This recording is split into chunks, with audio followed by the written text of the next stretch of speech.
ایک ہے تشریعی تبدیلی. آپ نے سیاہ لباس پہن لیا، آپ کے کلچر کا حصہ ہے.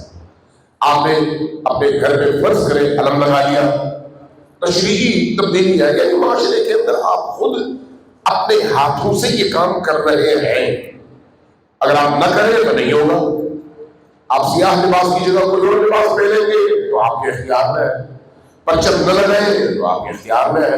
عزاداری نہ کریں آپ کے اختیار میں ہے، کوئی آپ کو مجبور نہیں کرتا. اسی طرح سے سبیل نہ لگائیں، مجلس نہ پڑھیں، مجلس میں نہ جائیں. جو کچھ اقدار کربلا ہے ان کی ان علامتوں کے لیے قدم اٹھانا نہ اٹھانا یہ میرے اور آپ کے ہاتھ میں ہے. اس لیے یہ بظاہر ہمارے اختیار کا کام ہے، لیکن کچھ ایک اور پہلو کے حوالے سے امور ایسے ہیں جو ہمارے اختیار میں نہیں آئے. ان کا تعلق عالم تشریق سے نہیں آئے، کلچر سے نہیں آئے، تہذیب سے نہیں آئے، وہ عالم حقیقت سے متعلق ہے. جس چیز کا تعلق عالم حقیقت سے ہے وہ آپ کے اختیار میں ہے ہی نہیں.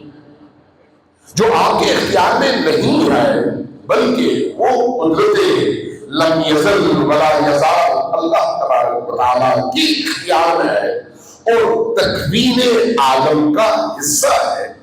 تکوین عالم کا اور عالم کی طبیعت میں وہ چیز تبدیل ہو رہی ہے، اس تک پہنچنے کے لیے درک، شعور، ایمان اور ایمان کی گہرائی کی ضرورت ہے.